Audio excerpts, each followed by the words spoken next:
Incumbent Zambian President Edgar Lungu has sought to cast doubt on the credibility of the elections. This after his opponent, Hakainde Hichilema, took on an early lead as vote counting got underway, prompting Lungu to claim that last Thursday's polls were neither free nor fair. But is there any credence to his statement? For more on this, we're joined now by the United Party for National Development Deputy Chairperson Hakainde, who is live for us tonight in Lusaka.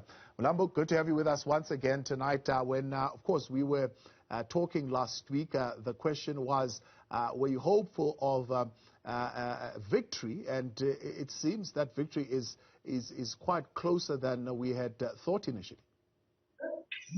Yes, thank you. It's great to be back here. As you said just a week ago, it was all speculation as to where this would end. And we're now at the threshold of the results being announced in an hour or two. We're hoping that the Electoral Commission will make the final declaration. As things stand, there's close on to 1 million votes that are separating the incumbent president and President Hichilema, who's the incoming president, as all indications show. Now, when you look at the numbers and what they're reflecting, does this indicate that the opposition has gained grounds in areas previously that were the strongholds of the current president? It does, and quite significantly of those strongholds, we've seen a major shift in two key areas that in other jurisdictions would principally be called swing states. We have the province that hosts the capital city here in Lusaka, where we have 7 district urban constituencies that have traditionally been held by the ruling party from 2011, when elections were first won by the ruling party. And then we have the area where the mines are located, also known as the Copperbelt province. And there we also have a good number of constituencies. And then in Lusaka, rural area, we've always, as the UPND, had quite a good showing there. So what has happened is that here in Lusaka, 3 confirmed constituencies with a good number of electorate have swung. I have actually been elected as Member of Parliament for Lusaka Central constituency, for example. And this was held previously by the Patriotic Front, and I have successfully taken that seat. Similarly, we have key seats in the Copperbelt that have been taken. Additionally, in the outlying regions, which have been traditionally looked at as being not UPND strongholds, we've gained quite a number of votes and won 5, 6 or so seats. I would have to confirm the exact number, but the point being that you're quite right. There appears to be no longer a traditional stronghold for the Patriotic Front, and that is a defining feature of this election. Yeah. Is there cause for concern that maybe once the rural votes start coming in, that picture might begin to change slightly? Well, we've had quite a number of rural votes already. And as things stand, out of the 156 constituencies available, the count has been done for 128, and we have that gap there. In terms of the remaining numbers, we are looking at about 1.4 million voters on the register.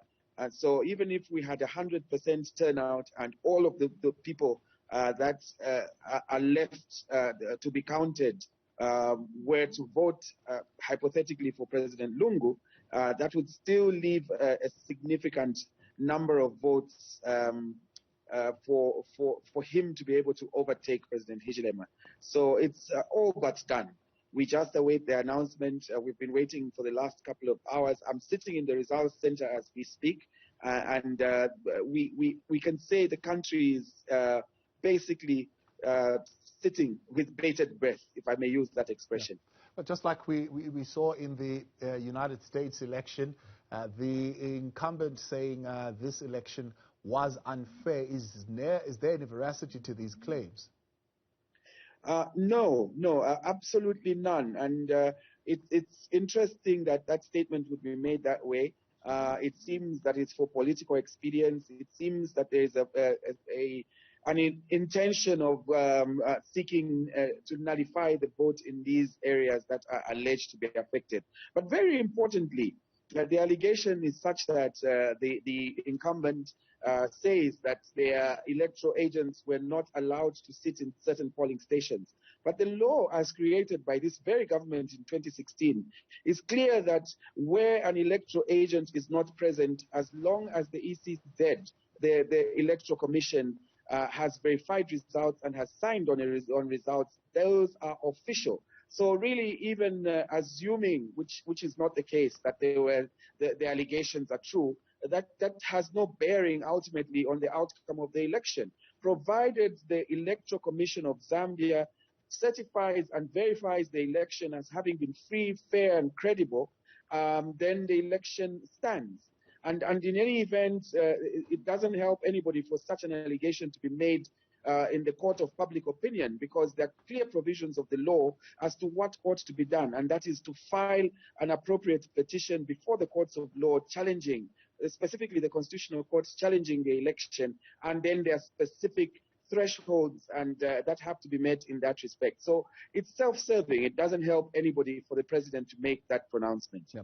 When we spoke last, we were talking of the reconstitution of the voters' roll, for example, something that the president took the liberty of saying the entire roll must now be reconstituted, as opposed to adding new people who are coming in to vote. Are you surprised that besides him using his incumbency to tilt the scale, it still didn't go in his favor? Yes, it's backfired quite significantly, and what they probably did not bank on was that a huge number of the new voters that have come on tap are the youth that are languishing in our streets, that have limited opportunities. They are frustrated because the balance in life has not favored them since the Patriotic Front took office. And so these young people had the stamina, they had the conviction, the drive to come out in huge numbers and vote. And this is another defining feature of this election, because we had quite a significant voter turnout. Some of the areas from the numbers that are being announced had as much as 84%, 70 to 84% voter turnout, which is quite unprecedented. The last time we saw this sort of voter turnout was way back in 1991, when the people of Zambia had decided that they had had enough of the one-party participatory democracy that was being run by President Kaunda, and decided to come back to multipartism. So it's a kind of revolutionary vote, if I may call it that, and certainly a protest vote that has worked drastically against the ruling party despite all that it tried to do. Talk to me then about these reports of political violence, citing 3 provinces that saw political violence during the voting, and in one of them, I think one of the leaders of the province was actually murdered. I think it's a bit of a misnomer for anyone to attribute that murder to a political event, because it has to be investigated and ascertained what the cause of death was, where it happened, and the circumstances of it. So it's rather premature and quite a misnomer to attribute that unfortunate death of an individual to a political atmosphere. But speaking from what we know on the ground, in terms of the other provinces where it's alleged that violence took place, there is simply no evidence to that effect, because it didn't happen. So far as I am aware and I'm concerned, anytime you have any sort of situation of that nature in our country, the media is quick to pick it up. And social media is quite vibrant in Zambia. And surprisingly, there are these allegations of violence, yet there is nothing to show that they actually happened. So it's wishful thinking and an act of desperation on the part of the ruling party to try and clutch at straws and see how they can get themselves out of a situation where the will of the people has worked decisively against them. Now, Mlambo, I know 5 opposition leaders have immediately written to the president to urge him to concede a defeat. Do you think this is going to happen peacefully? Well, I don't know. Maybe that could be the reason for the lull that we've seen.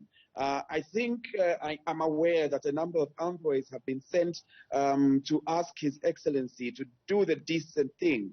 And at this stage in the game, I'd have expected that he would have done so by now. So the fact that he hasn't is indicative that perhaps he really wants to hold on till the very end. What is worrying is that there are statements that are attributed to him having been made in the recent past where he says, "We shall not hand over power." And there was, I think we talked about this last week, some indication in his discourse in the recent past, where he and his political party have given an indication that the military, the police, and other uniformed services are with them. It is our prayer and hope that it is not his intention to illegally hold on to power on the pretext that the military will be with him, because what we have seen actually of our uniformed services is that they have exhibited, except at the very highest level where we have political appointees, but the regular people in uniform who interact with us on a daily basis have now shown more than ever their will and professionalism and their desire to protect the Constitution. And they have shown this in this election quite significantly, because they have held law and order without fear, without favor, and without any seeming bias of any kind. So it's not going to work if there is an intention by the incumbent not to hand over peacefully. I'm quite certain that those that are charged with the responsibility of defending the Constitution of the Republic of Zambia are equal to the task. Zambian people, Mulambo, are voting at a time when, of course, there's great contestation, there's tension, but also there is a struggling economy. What change will come out from these elections?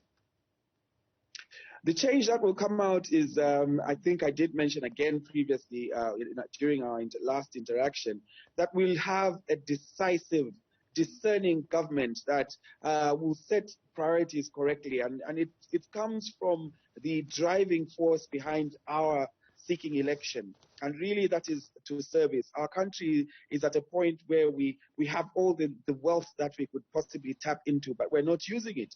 We have 60% of our population sitting below the poverty datum line, and we just have to come to the party. And this is what this new government is offering. President Hichilema has said it over and over again and has explained very clear policies and ideas which are aimed at lifting us from the current economic situation we're in.